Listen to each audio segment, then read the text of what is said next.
Mr. President, and with the permission of our sponsor, and of course, we welcome the DOTR family.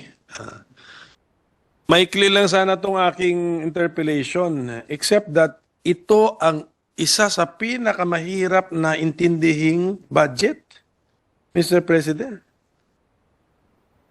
Roller coaster eh. Ang inyo bang, tama ba ito? Ang inyong 2024 General Appropriations Act budget level sa OSEC is 41 billion. Tama po yan? That's correct, Your Honor. And then the President proposes a 145 billion budget for the Office of the Secretary. And then our committee just proposes 70 billion. Kinalahati natin. And I'm sure last year, ganun din yung behavior ng budget ninyo. Yung NEP, napakataas. Ang gaan ninyo, siguro half or less than half. So, what kind of a department is this? Very arbitrary po ang pag-budget natin sa department na ito.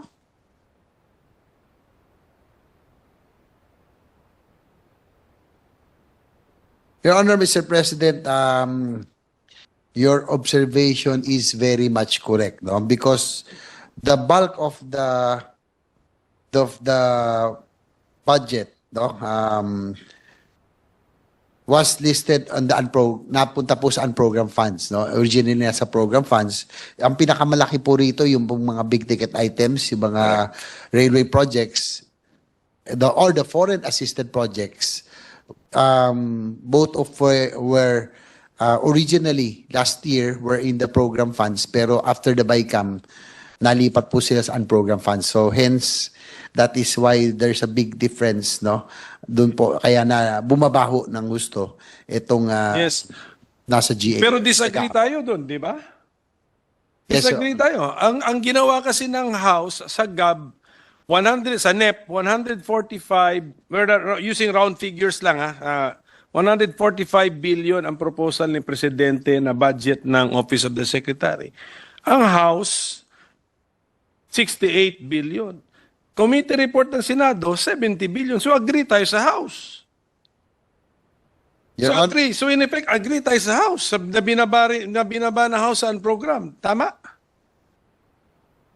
Your Honor, you're correct.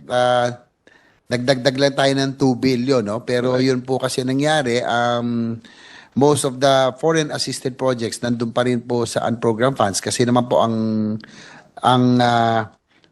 kanila pong rationale, ang sabi naman po ng DBM, foreign assisted projects will be prioritized, no? At yun pong 2024, about 92% of the foreign assisted projects were released, no, sa DOTR. But like you, ako personally po, I would still want that priority programs, especially the foreign assisted projects, be included in the program funds, Your Honor, Mr. President.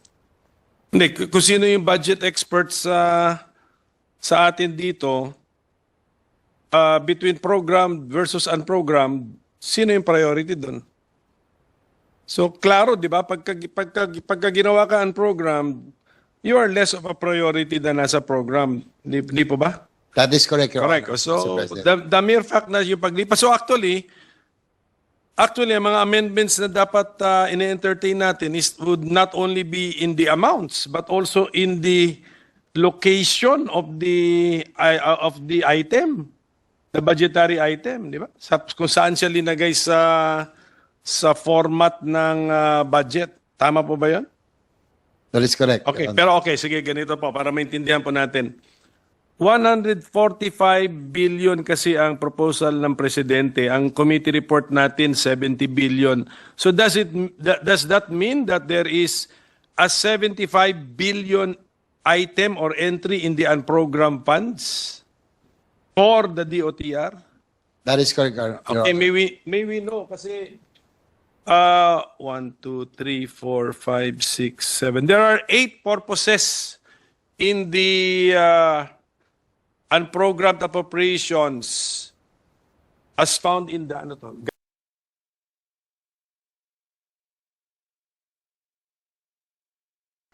can be said to be related to DOTR PAPs. Your Honor, mostly the support to foreign assisted projects. So nasuma total na nila yun. Magkano yun?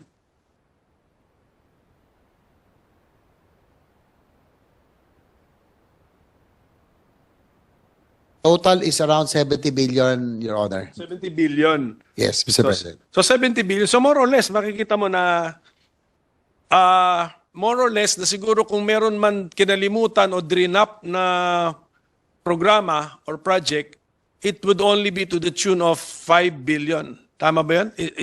Secretary, is that can we say that generally? Kasi 75 ang nawala sa programmed, pero sabi nyo, sa unprogrammed, you can attribute 70 billion there to be part of your budget. So more or less, kung meron man na drop na idea or PAP, it's only to the tune of 5 billion. Tama po ba yan?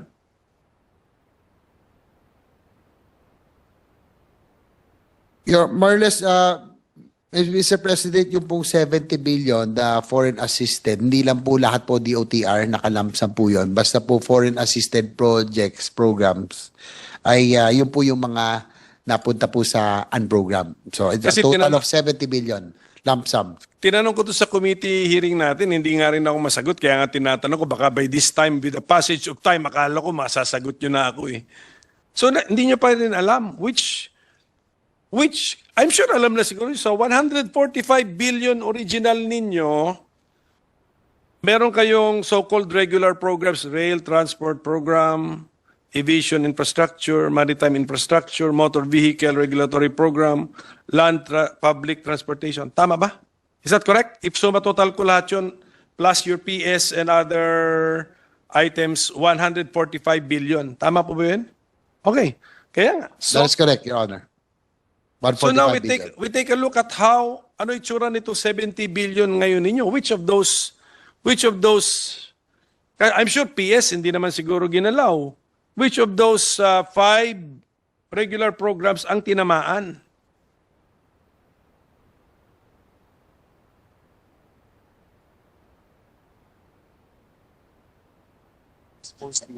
Mostly, Your Honor, Mr. President, the loan proceeds of the foreign assisted projects. Actually, pati yung GOP, you know? Hindi, teka muna, sir, Mr. President. Yung binanggit ko yung mga programs na 5, and then meron niyang accompanying total eh. Yung total doon, kasama na si loan proceeds doon, tama? Yes, right? Yes, Your Honor. Yes, Your Honor. Your Honor. And then kaya nga, and that's part of the 145 billion in the President's budget, tama? That is correct. So hindi nyo pa na-track ang galaw? So the original amounts minus what is the GAB bills, meron sigurong balance doon, that should have been, then itatrack nyo ngayon sa unprogrammed kung ilan ang nasagot doon, then with the difference we will know kung ano yung hindi finand. Your Honor, Mr. President, ito po, pinupoint out ni Secretary Bautista, no? Yung pong nasa NEP na 2025, yung sa railway sector lang po ito, no? That's just to give an example, nasa 105 billion. Doon po sa 2025 GAB, naging 36 billion na lang po. Okay. So yun, na-track nyo na. Okay, so ilan yung mga 69 billion? That is correct. 70. Out of 70 billion. Okay. Ngayon dun sa unprogrammed, nabawi ba yun? Is there a 70 billion item there na ano? So,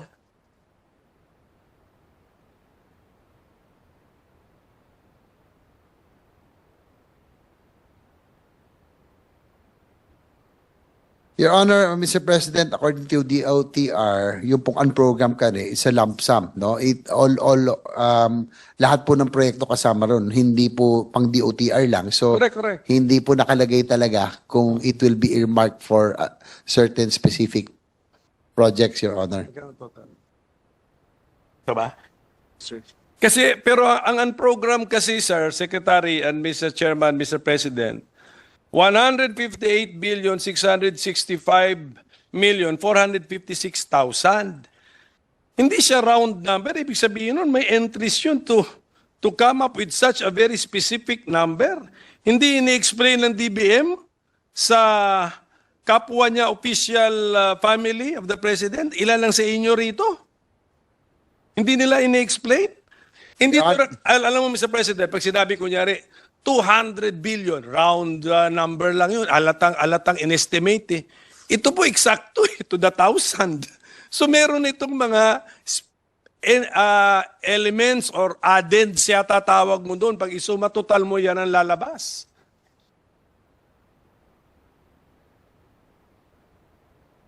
Wala. It's only DBM who knows, Your Honor, Mr. President. Tinanong ko sa committee hearing, akala Hindi nila ko- po alam talaga. With the passage of time, akala ko interesado rin kayo, re-research ninyo on your own. Kaya, so, bakit ganito, Mr. Chairman, Mr. President, ba't ganito budgeting process natin? I cannot understand it. Actually, dapat itong DOTR, 5 minutes na interpellation dito, pero sa ganito kagulo, Mr. President, magiging 5 hours tayo rito.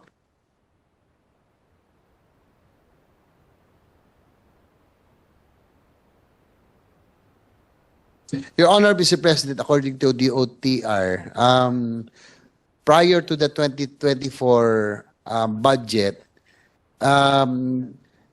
yung po sa loan proceeds, slowly, binabawasan na rin po dati. No? But this time, itong 2024, hindi lang po loan proceeds, pati po yung GOP Correct. na isama na rin po. Sa Kaya nga, program. so, dati po, kung- loan proceeds lang. Dahan-dahan Kung binabawasan. bad practice na nga ilagay si priority program sa unprogram, worst practice na ito na pati GOP counterpart linagay pa sa unprogram. That is correct, Your Honor, Mr. President. Ang swerte na po, I was explaining earlier that during the 2024, when the GOP was also placed on the program, meron pa hong sobra noong 2023 na napaghugutan, kumbaga, Samba. ang DOTR para hindi ma-delay. But ang problema ho nila that itong 2025 na used up, but the 2024 funds were used up already. Wala na ho silang paghuhugutan. So, if itong GOP, usually, pag galing sa program, it will be funded towards September already. No? So, yun po ang nagiging dilemma ng DOTR. Kaya nga their wish, Your Honor, Mr. President, yung pong sanang GOP, maisama at least sa program para hindi po maapektuhan, Your Honor. So pwede pa, the committee can still fight for that as an amendment? Well, I will... Do we even know the amount of the GOP? We know. We know the amount of the GOP that's incorporated in the program. We know. Hindi nga, lilipat, di ba? Can we be very clear, Mr. Chairman, lilipat ba si GOP counterpart ba na dapat nasa program ay ilinlipat din ba, tinanggal din ba, at inilipat sa unprogram? Or we're just assuming na gano'n na nangyari? Your Honor, in 2024, what happened was, yung sa GOP was taken away from the program, natanggal po sa program, na ilipat. But in 2025, nandun pa ho, no? Nandito pa sa GAB, Okay. ang worry, sana lang po na when the BICAM ends, sa BICAM po na wala, Sa nailipat. sa 2024 budget, sa BICAM yun na itulak pababa. Yes. When I say tulak kasi, yan ang Nailipat. kasi, Opo. program, and then Yes. the special purpose funds, the automatic, and then the unprogrammed cap. When I say natutulak pababa. Okay, so... At present, Your Honor, nandun pa siya. So we are conscious. We are conscious with what happened. So mga members naman po ng BICAM yan sila, Senator JV, they will have to prevent that from happening again. Yeah, that's why I honor Mr. President. Before we would end, we would like really to appeal to our colleagues really to make sure ito pong mga GOP and other very important items will not be pushed down to the program. Kasi nga po, it will really cause delays and problems, lalong-lalo na yung GOP portion, Your Honor. Talagang dapat ho nasa program. Are some portions of the foreign loan part also found in the program, still found in the program? Portion lang ba ang binabasa ang program?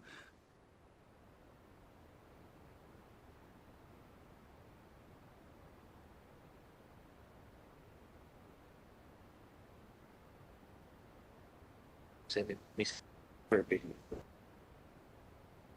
Ang program to? Program. Oo nga. So, Mukhang yan, sir, nalipat. so 45 billion. GOP to. GOP yan. Nakalagay. Not necessarily. Basta nakalagay. So, halo na yan. Support to foreign assistance Ito, projects for yung explain yun na ngayon sa... Talong foreign No, assisted project. no breakdown. May GOP, may loan din. Oo nga, pero President's budget ito, ginanaw nga yun. Sa UA ko mismo.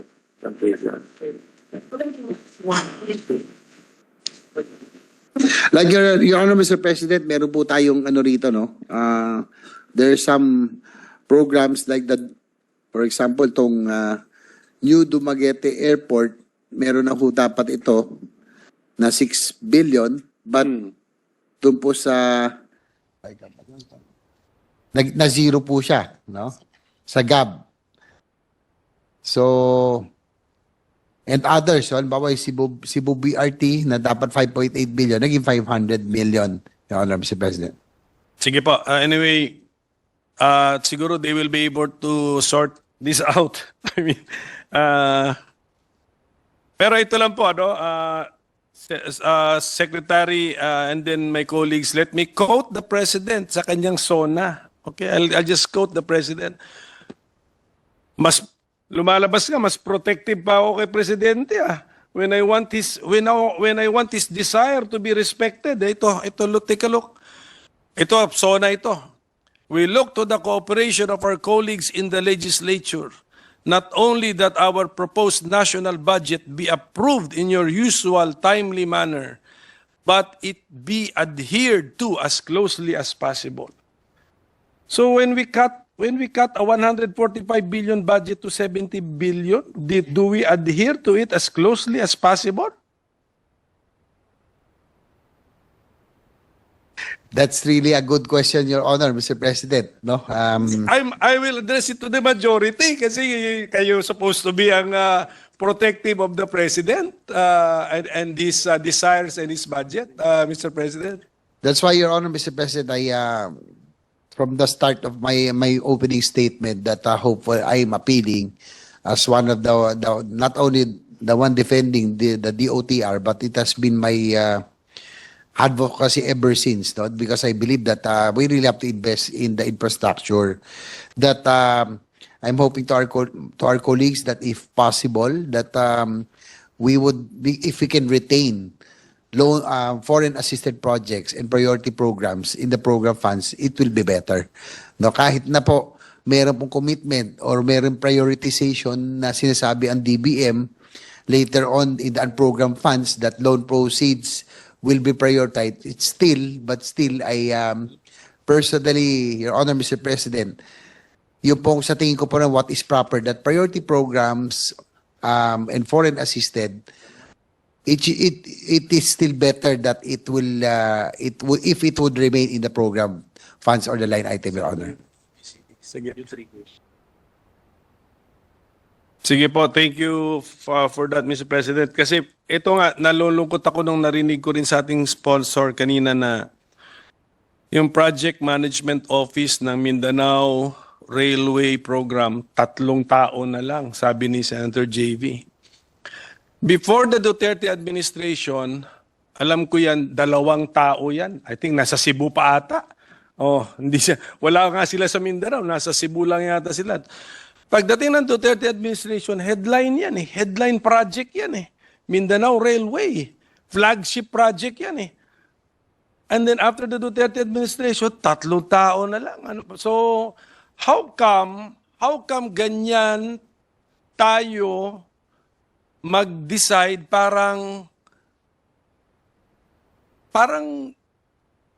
naligo lang tayo, naisipan natin, paglabas natin sa shower, sabihan natin, gawa tayo ng railway, tapos naligo naman yung new leader, paglabas niya, sabihin niya, hindi, ayaw na natin. Ganon? Is that how we decide?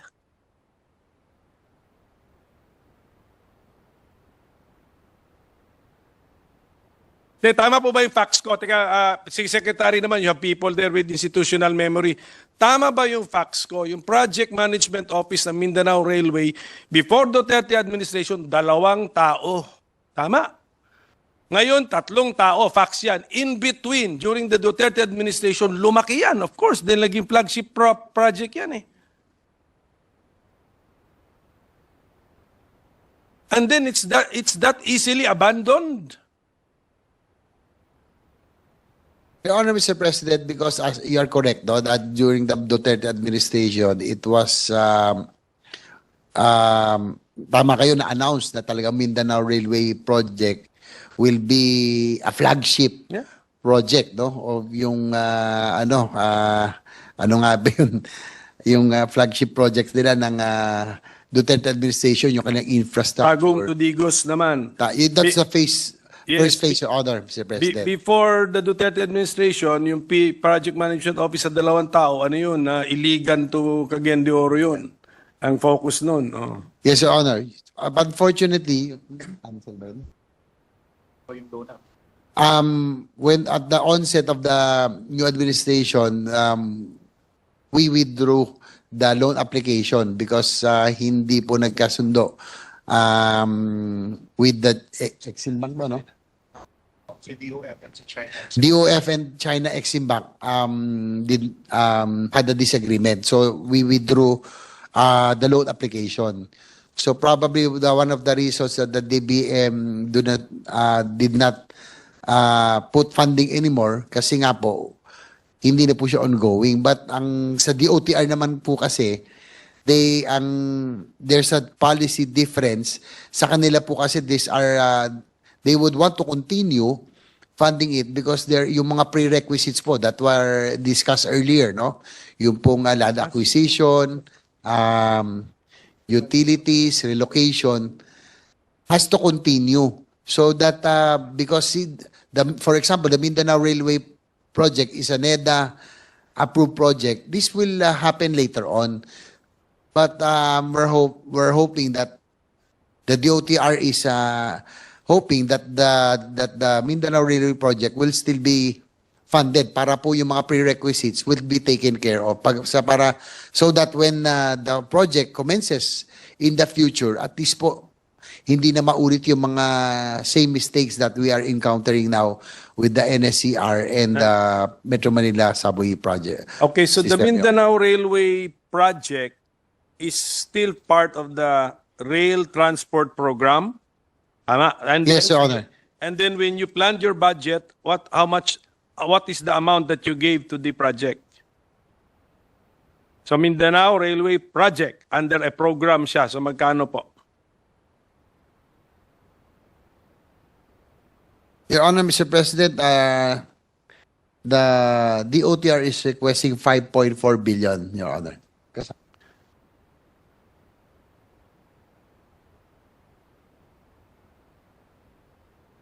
So 5.4 billion po yung Mindanao Railway project. Okay.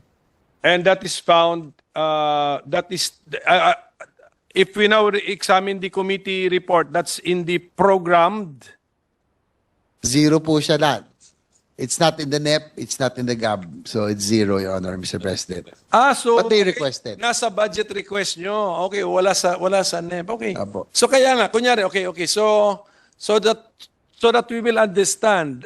Therefore, what does that mean, Secretary? That if an administration gives it a zero budget, is the project abandoned? Not necessarily. It's on hold, Your Honor, Mr. President. On hold, okay. Because it's the Okay. NEDA approved project, so But definitely, we have incurred expenses pursuant to that project. So pwede nating yung mga ganyan, yung mga projects on hold, siguro si Senator Joel Villanueva will have to also track the expenses for projects on hold. Idagdag yun sa commitment fees. Oh, sige, can we have an example? Example na lang natin. Yung Mindanao Railway Project, how much have we spent for it so far? Sige, kahit yung Tagum to Digos lang, yung portion na yon. Example lang para malaman ng ating mga kababayan. while they are looking for the total figures, Your Honor, yung pong Mindanao Railway System Project, yung pong Phase 1, yung pong Tagum to Digos, they have already spent some funds already for the right-of-way acquisition, Yes, acquisition of land. Yeah. They have downloaded some funds to the LGUs, no? For the land acquisition, right? Also yung relocation, among others, no? So ang problema ho ngayon because of sa 2024, Yes, hindi na ho nilagyan, tatlo na lang po yung pong personnel in Mindanao Railway, yung monitoring will be a challenge. Your Honor. That's why, in-example lang po natin now how wasteful we are with our money. But this is, hindi naman ito inumpisahan sa time ni Secretary, but pinapakita lang po natin yung sistema natin sa gobyerno kasi pera naman ng taong bayan yan eh. Oh, so, ilan po yon? Magkano po yon? Sample lang, example. Applyan natin.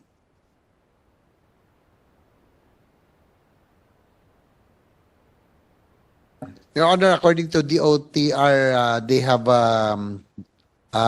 spent about 5.5 billion no, downloaded to LGUs for land acquisition for Yes. the right of way of tag. Ito yung first week pa lang. Yes, yes. Tagum to Digos yun. Tama naman yun. Tama naman. Mabuti nga you're being very open and transparent about it. Siyempre, 5.5 billion pesos na for a project na tawagin na lang natin, let's use your technical terminology, on hold.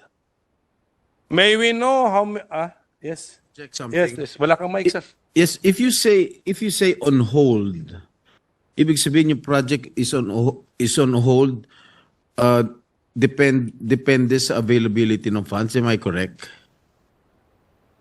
The project will be put on hold until the availability of funds. Am I correct?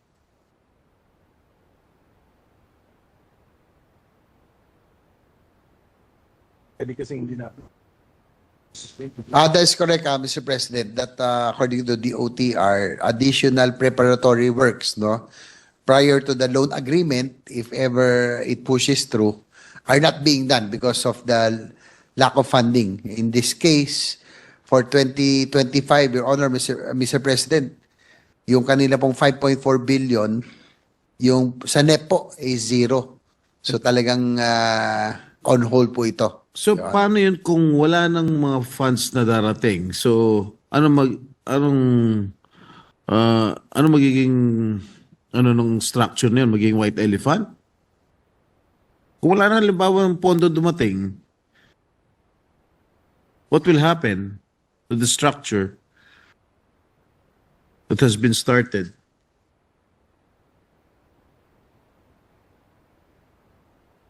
Your Honor, Mr. President, that is why one of the reasons that the DOTR is appealing for funds so that the project management office, for example, of the Mindanao Railway System, would continue. Kasi po sa ngayon, if I may give it the figures, yung pong 2021 right of way ang na-release po for Mindanao Railway is 325.7 million.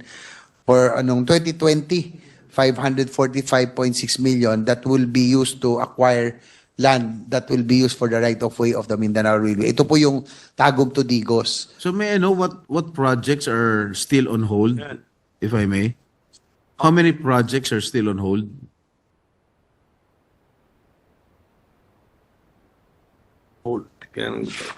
with the indulgence of the minority leader. That was my next question. Your Honor, mostly the railway projects. No? Ito pong Mindanao Railway System, and we can already also consider South Long Haul. Although may funding siya ng konti noong 2024, kung hindi rin po mapopondo to, it will be on hold also. Ito yung South Long Haul, ito po yung Bicol line, no? From Metro Manila going to So how many Bicol. projects all in all, Mr. Sponsor? Total na. Priority na priority.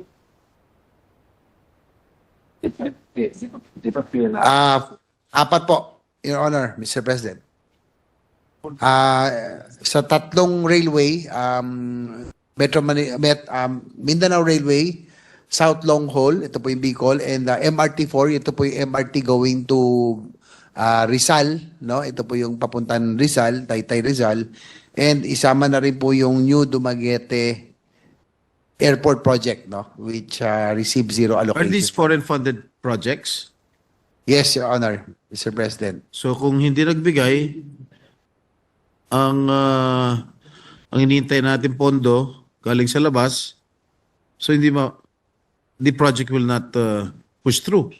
Your Honor, Mr. President, ito po yung magiging consequences, no? If actual requirements will not be given to these aforementioned projects, no?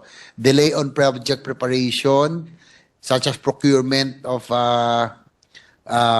ito pong yung right of way, yung pong land acquisition, yung pong relocation, yung pong pag-ano sa contractor, no? Yung engagement of the contractor, and start of construction itself. So all of this will experience delays, Your Honor, Mr. President. Thank you, Mr. Sponsor. Minority Leader. Thank you, Mr. President. Yun yung next question ko, mabuti. At saka thank you for being really, anong tawag mo doon, upfront with us, DOTR. At least apat. We can say that not less than 4 major projects infra projects are on hold. Okay. Sige. Yes, that's Okay correct. po. 3 railway and 1 airport, Your Honor. Isa light railway, yung MRT. MRT4, yung po metro, going to Rizal. Rizal line po ito. Rizal line. Which is unfortunate kasi to quote the President, I think President Marcos announced a railway renaissance. Tama ba, Secretary? Do you confirm that? Did he say that? Minapa-double check ko that. Did he say it? Yes, Your Honor. That's correct. There will be a railway renaissance. That's Sabi mo correct. ng boss nyo, sir. Principal ninyo. Oh. And then 3 railway projects are on hold. So how do we reconcile words with reality?